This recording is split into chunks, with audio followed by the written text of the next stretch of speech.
हमारे सामने आज प्रातःकाल ही एक दुखद समाचार भी प्राप्त हुआ। महाराष्ट्र के माननीय उप मुख्यमंत्री श्री अजीत पवार जी का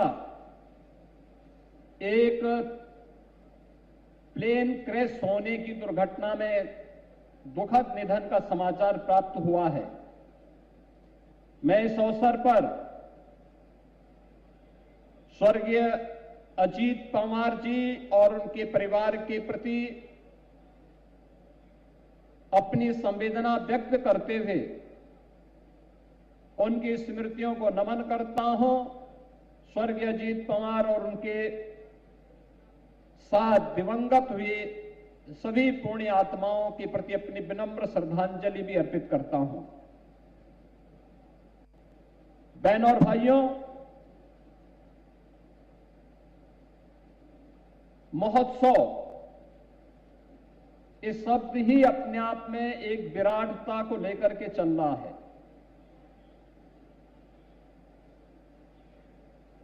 मनुष्य अपने आप में ईश्वर की सर्वश्रेष्ठ कृति है और सर्वश्रेष्ठ कृति होने के नाते उसके मन में मानवीय गरिमा, उसकी सुरक्षा और संप्रभुता का भाव सदैव बना रहता है। सर्वश्रेष्ठ कृति हमें इस बात के लिए प्रेरित करती है कि हम अच्छा करें, अच्छा सोचें, एक सकारात्मक दिशा में पहल करें, परिणाम अवश्य अच्छा आएगा। याद करिए, आज से 2500 वर्ष पहले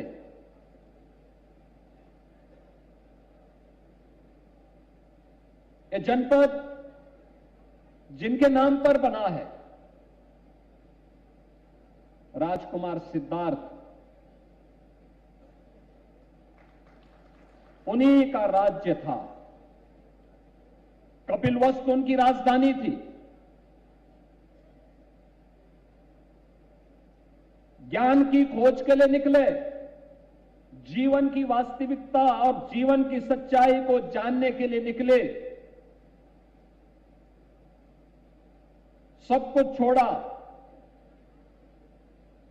गया विश्व प्रसिद्ध तीर्थ गया जी में गए, एक लंबी साधना की, ज्ञान प्राप्त हुआ। पहला उपदेश सारनाथ में दिया और सर्वाधिक चातुर्मास उन्होंने जीवन के श्रावस्ती जनपद में संपन्न किए। जीवन का जो सार था, अभी आपने थीम सॉन्ग के माध्यम से सुना, बुद्धम शरणम गच्छामि, धम्मम शरणम गच्छामि और संगम शरणम गच्छामि। यानी धर्म की शरण में जाता हूं। धर्म की शरण में जाने के लिए बुद्धम शरणम गच्छामि, बुद्धि और विवेक चाहिए।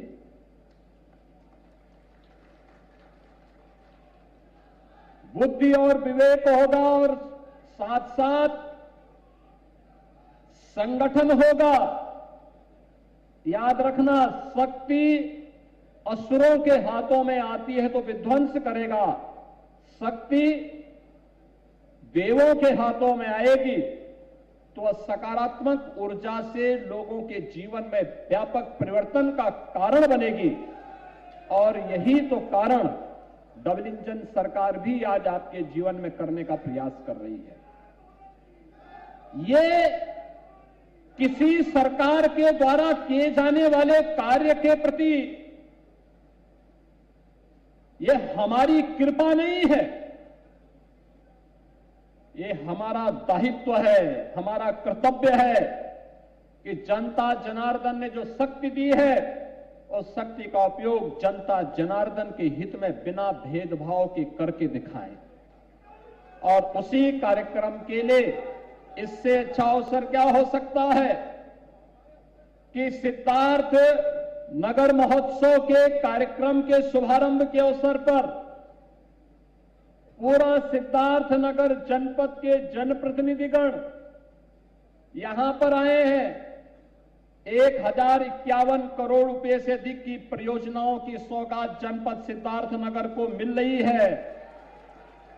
और बहनों और भाइयों, ये परियोजनाएं तो कहीं जा रही होंगी, कहीं हो सकता नहीं जा रही होंगी, लेकिन याद करिए, अच्छी नियत होती है तो नियंता भी सहयोग कैसे करता है। आपने देखा होगा, यहां का अन्नदाता किसान, बारिश आता था लगातार रात्रि से, यहां पर जैसी बारिश किसान चाहता है उस प्रकार की बरसात भी इंद्रदेव के द्वारा की जा रही है। एक प्रकार से यह अन्नदाता किसान के लिए अपनी धरती माता से सोना उगालने के लिए एक व्यवस्थित तरीके से ईश्वरीय कृपा है। और इसीलिए आज हम सब आपके बीच आए हैं। बहनों और भाइयों, ये परियोजनाएं मंच पर बैठे हुए इन माननीय जनप्रतिनिधियों के प्रस्तावों पर, उनके प्रयासों से आज आपके जनपद में लागू हो रही है। हम तो उसमें निमित्त मात्र होते हैं। हमारे पास प्रस्ताव आता है, उसके औचित्य के बारे में अगर हमें सही ढंग से बता दिया जाता है, हम पैसा दे देते हैं और बिना भेदभाव के पैसा देते हैं, बिना किसी भेदभाव के। क्योंकि 25 करोड़ की आबादी को एक परिवार मान करके हमने विकास की जिस अभियान को आगे बढ़ाया है, उस अभियान के क्रम में आज हम सब सिद्धार्थनगर जनपद में भी यहां पर उपस्थित हुए हैं। मैं धन्यवाद दूंगा नेता प्रतिपक्ष माननीय श्री माता प्रसाद पांडे जी को। उन्होंने साहस किया और कपिल महोत्सव, सिद्धार्थनगर महोत्सव के इस आयोजन में स्वयं भागीदार बने हैं और अपने विधायक डुमरियागंज की माननीय विधायक को भी इस कार्यक्रम में सहभागी बनाने के लिए वे आए। क्योंकि कोई एक मंच तो हो, यह जीवन हताशा और निराशा के लिए नहीं है। मनुष्य जीवन मिला है उत्साह और उमंग के लिए, एक दूसरे के साथ मिलकर के सकारात्मक ऊर्जा के साथ विकास के अभियान को आगे बढ़ाने के लिए। हर जगह कांट छांट नहीं होनी चाहिए। कुछ अच्छा सोच के साथ हम प्रयास प्रारंभ कर सकें और उसी प्रयास का परिणाम है। कोई सोचता था आज से 8 साल 10 साल पहले कि सिद्धार्थनगर में भी मेडिकल कॉलेज होगा। आज यहां पे माधव बाबू के नाम पर श्री माधव प्रसाद त्रिपाठी मेडिकल कॉलेज का निर्माण आपके जनपद में हुआ है। बहनों और भाइयों, कोई सोचता था कि सिद्धार्थनगर जनपद में मेडिकल कॉलेज का निर्माण हो पाएगा? और मेडिकल कॉलेज, मुझे अच्छा लगा कि यहां का मेडिकल कॉलेज शानदार तरीके से चल रहा है और शानदार तरीके से ही नहीं चल रहा है, अब यहां पे नर्सिंग कॉलेज भी प्रारंभ हो गया है।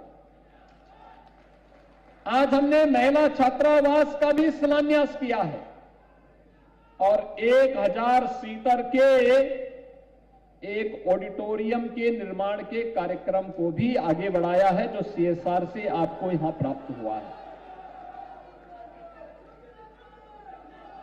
बहनों और भाइयों, ये विकास यही है। विकास सिद्धार्थनगर जनपद आकांक्षी जनपद क्यों था? क्योंकि इंफ्रास्ट्रक्चर उस प्रकार का नहीं था, विकास नहीं था, पलायन था, बीमारी थी। बीमार मानसिकता के लोगों ने जनपद सिद्धार्थनगर को, पूर्वी उत्तर प्रदेश को बीमार बना दिया था, मच्छर और माफिया के आगोश में ला दिया था। परिणाम क्या था? इंसेफ्लाइटिस से गरीब मरता था, दलित बच्चे दम तोड़ते थे, अल्पसंख्यक समुदाय के बच्चे, अति पिछड़ी जाति के बच्चे दम तोड़ते थे। हमारे लिए वह दलित नहीं था, हमारे लिए वह अति पिछड़ा नहीं था, हमारे लिए अल्पसंख्यक नहीं था, हमारे लिए तो वह उत्तर प्रदेश की अमानत थी। उत्तर प्रदेश का वह बच्चा उत्तर प्रदेश के विकास में योगदान दे, इसके लिए सरकार ने संकल्प लिया 2017 में आदरणीय प्रधानमंत्री जी की प्रेरणा से कि एक भी बच्चा इंसेफ्लाइटिस की चपेट में नहीं आने पाएगा और हम उसको बचाएंगे। और प्राणपण से सरकार लगी, डबल इंजन की सरकार लगी, इंसेफ्लाइटिस को दूर भगाने में बहुत देर नहीं लगी। दशकों की बीमारी कुछ ही वर्षों में समाप्त कर दी गई। अब मुझे खुशी होती है जब सिद्धार्थनगर और पूर्वी उत्तर प्रदेश का बच्चा इंसेफ्लाइटिस से दम नहीं तोड़ता है। बहनों और भाइयों, आज कोई दम नहीं तोड़ता है। हमारे लिए वह वोट बैंक नहीं है, हमारे लिए वह एक परिवार का हिस्सा है और परिवार को कोई बांट करके नहीं देखता है। ये हमारा कर्तव्य था, उस बच्चे को सुरक्षित होने का अधिकार था और सरकार ने अपने उस उत्तरदायित्व का निर्वहन किया। परिणाम आपके सामने है, इंसेफ्लाइटिस सदैव के लिए समाप्त हो गई। मेडिकल कॉलेज यहां के नागरिकों को मिल गया। कितना बेहतरीन मेडिकल कॉलेज बना है। यहां पे पिपरवाहा में अब सोचो 125 वर्ष पहले भगवान बुद्ध के अवशेष यहां से इंग्लैंड में पहुंचा दिए गए थे। वहां नीलामी हो रही थी, ताइवान में नीलामी हो रही थी। यहां के सांसद ने प्रयास किया और परिणाम था, हमने पत्र लिखा। अब तो कपिल वस्तु में हम लोग विपश्यना का भी एक केंद्र बना रहे हैं। आज वहां पे अच्छी डॉर्मेट्री बन रही है, अच्छा विकास का कार्य आगे बढ़ रहा है। याद करिए, हमारे एकदम पड़ोसी है नेपाल। नेपाल मित्र राष्ट्र है। कनेक्टिविटी हमारी उतनी उबड़ खाबड़ों में बदली हुई थी। हम लोगों ने कहा कि हर एक inter state connectivity, international connectivity, चाहे वह राज्य के साथ हो, किसी देश के साथ हो, वह 4 लेन की बेहतरीन कनेक्टिविटी होनी चाहिए। और मुझे अच्छा लगा कि सिद्धार्थनगर जनपद की कनेक्टिविटी को भी हम 4 लेन के साथ बेहतर तरीके से आगे बढ़ा रहे हैं।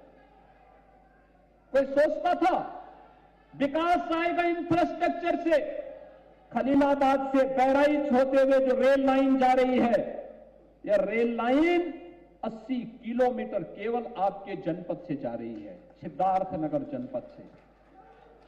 यह निवेश लाएगा। याद करिए, सिद्धार्थनगर जनपद में गोरखपुर शामली इकोनॉमिक कॉरिडोर, यह भी बांसी, डुमरियागंज और इटवा 3 विधानसभा क्षेत्रों को टच करते हुए एक नए विकास का कॉरिडोर बनने जा रहा है। विकास का कॉरिडोर, यानी ये चीजें दिखाती हैं कि सरकार बांट करके विकास नहीं कर सकती है। उसको समग्र दृष्टि से देखना होगा। समग्रता के भाव के साथ जब वो देखती है, ये समग्रता का भाव ही, ये सस्टेनेबल डेवलपमेंट का भाव ही, ये सतत विकास का भाव ही, यही जहां पर भेदभाव न हो, मेरे तेरे में, अपने पराये में, जाति मत मजहब के रूप में, क्षेत्र और भाषा के रूप में, जहां कोई भेदभाव न हो, उस भेदभाव से मुक्त सतत विकास की दृष्टि से किए जाने वाले प्रयास, यही राम राज्य की अवधारणा का साकार रूप है। यही राम राज्य है, कोई भेद नहीं। कोई भेद नहीं, राशन मिलना है, हर गरीब को मिलना चाहिए। शौचालय बनना है, हर गरीब के घर में बनना चाहिए। प्रधानमंत्री आवास योजना का लाभ मिलना है, हर गरीब को मिलना चाहिए। आयुष्मान भारत का कार्ड मिलना चाहिए, हर गरीब को मिलना चाहिए। ये गरीब, महिला, युवा, अन्नदाता, यही तो मोदी जी की पहचान है। इसी को फोकस करते हुए योजनाएं बनी है। हमने भेदभाव नहीं किया, सबको जोड़ा है, सबका साथ और सबके विकास को सभी योजनाएं समर्पित की, बिना भेदभाव के विकास भी है और गरीब कल्याणकारी योजनाओं का लाभ भी। और इन गरीब कल्याणकारी योजनाओं के माध्यम से एक प्रतिस्पर्धा को आगे बढ़ाने की आवश्यकता है। प्रतिस्पर्धा इस बात को लेकर के, आप मनरेगा में इससे पहले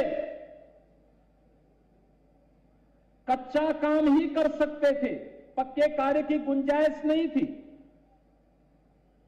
100 दिन की केवल रोजगार की गारंटी थी, वह भी मिल गया तो अब 125 दिन की रोजगार की गारंटी, रोजगार की गारंटी नहीं मिलेगी तो नहीं देगा। अगर रोजगार मांगने पर तो उसमें उसको मुआवजा देना होगा, यानी ग्राम पंचायत मुआवजा देगी जो नौजवान या जो व्यक्ति कार्य अपने लिए मांगेगा।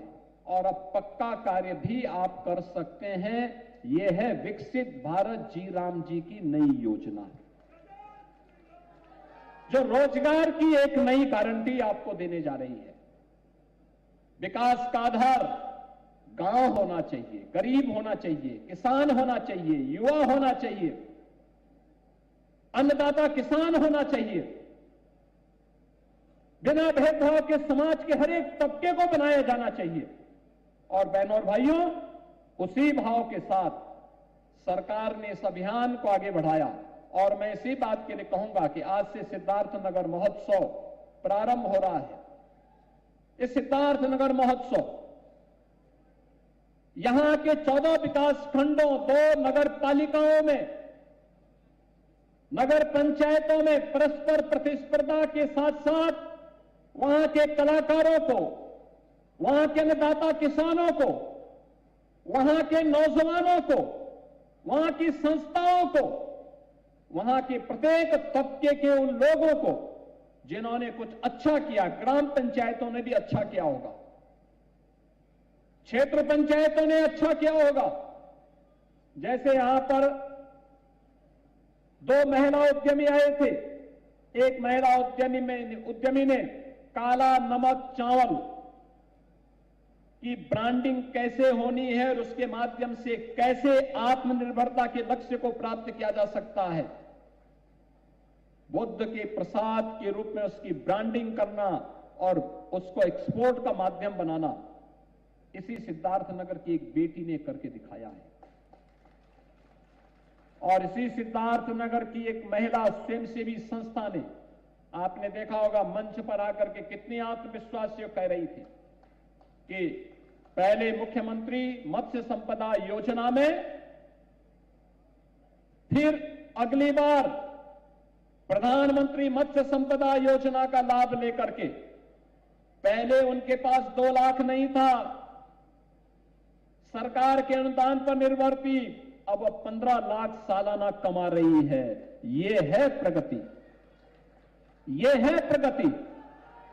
यानी महिला उद्यमिता का एक आदर्श उदाहरण, और सिद्धार्थनगर ने इसमें बड़ी प्रगति की है, बहुत अच्छी प्रगति की है। 1 डिस्ट्रिक्ट 1 प्रोडक्ट में भी, और साथ साथ मत्स्य संपदा योजना के माध्यम से जहां पे तालाब हैं, आज से नहीं 2500 3000 वर्ष पुराने तालाब हैं, उन तालाबों की पुनरुद्धार को आगे बढ़ाने की आवश्यकता है। जल संचयन के साथ साथ काला नमक की ब्रांडिंग करने का एक अवसर भी प्राप्त होगा। हमें हर एक स्तर पर इस अभियान को आगे बढ़ाना होगा। और यहां पर पिछली बार एक common service centre 1 district 1 product के लिए दिया गया था, वह गलत दिशा में बना था। पांडे जी ने भी इसके बारे में कई बार कहा। हम लोगों ने कहा कि वहां पे काला नमक चावल की ब्रांडिंग के लिए उस क्षेत्र में यह बनना चाहिए, और हमने विभाग को कहा कि फिर से जगह चिन्हित करिए जहां काला नमक चावल का उत्पादन होता है, जहां से उसको एक्सपोर्ट की सुविधा दे सकते हो, वहां पर इस सुविधा को आगे बढ़ाने की आवश्यकता है। बहनों और भाइयों, यह एक प्रयास भर है और मैं यही चाहूंगा, महोत्सव जब हो, महोत्सव के पहले स्थानीय स्तर पर कार्यक्रम होने चाहिए कलाकारों में। महोत्सव का मतलब केवल वादन गायन नहीं होना चाहिए, उसका एक हिस्सा है वादन गायन, लेकिन इसकी प्रतिस्पर्धा भी ग्राम पंचायत, न्याय पंचायत, नगर वार्ड, नगर पालिका, नगर पंचायत स्तर पर भी हो, क्षेत्र पंचायत और तहसील स्तर पर भी हो, विधानसभा स्तर पर भी हो, और फिर जो बेस्ट परफॉर्म करें उन लोगों को मुख्य महोत्सव में यहां ला करके यहां सम्मानित भी करो और उनके परफॉर्मेंस को यहां पर मंच के माध्यम से जनता जनार्दन के सामने भी प्रस्तुत करने का कार्य करो। एक कलाकार हो सकता है, हर क्षेत्र का, स्पोर्ट्स के हो सकते हैं, प्रगतिशील किसान हो सकते हैं, अच्छे हर फील्ड में कोई इनोवेशन करने वाला नौजवान हो सकता है, हर जीवन के प्रत्येक क्षेत्र में कार्य करने वाला श्रमिक हो सकता है, महिला उद्यमी हो सकती है, जिन्होंने कुछ न कुछ नया किया है, उन सभी को हम इस कार्यक्रम के साथ जोड़ेंगे तो इसका लाभ होगा।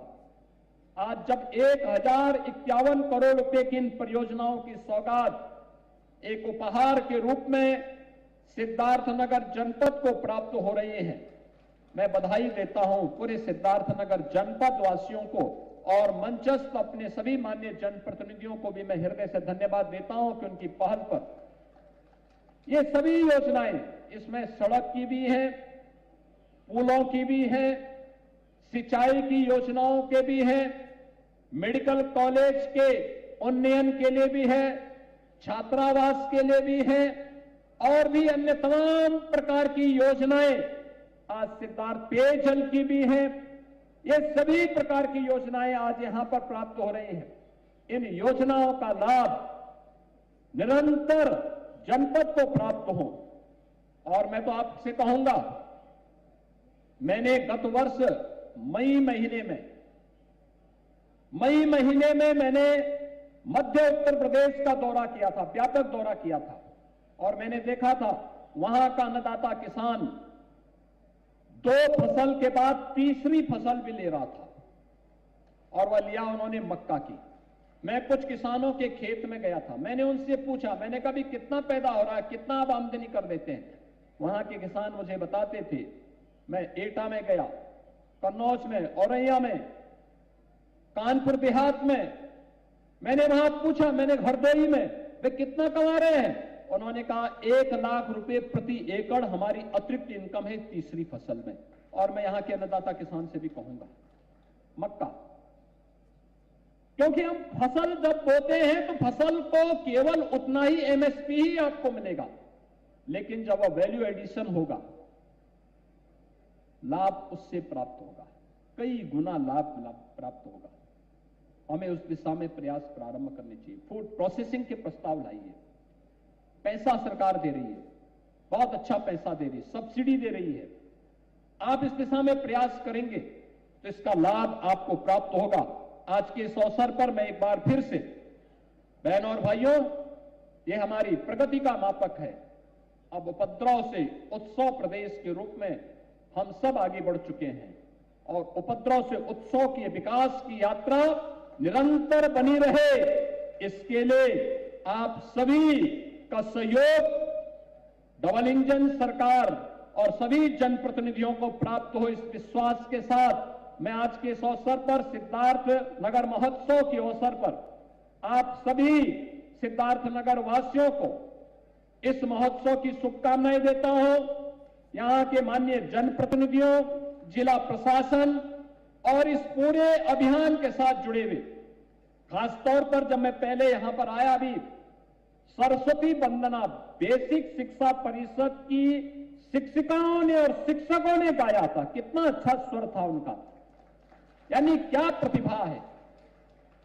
ये संस्कार जब बच्चों में जाएगा तो वही विकसित भारत की संकल्पना के वाहक बनेंगे। और मुझे बहुत अच्छा लगा, मैं उन सभी शिक्षकों का, थीम सॉन्ग गाने वाले बालिकाओं और कलाकारों का हृदय से अभिनंदन करता हूं। इस पूरे आयोजन के प्रति अपनी मंगलमय शुभकामनाएं देते हुए आप सभी के प्रति अपनी शुभकामना देते हुए वाणी को विराम देता हूं। धन्यवाद। जय हिंद। आप सुन रहे थे मुख्यमंत्री योगी आदित्यनाथ को। रुकेंगे छोटे से ब्रेक के लिए, फौरन लौटेंगे।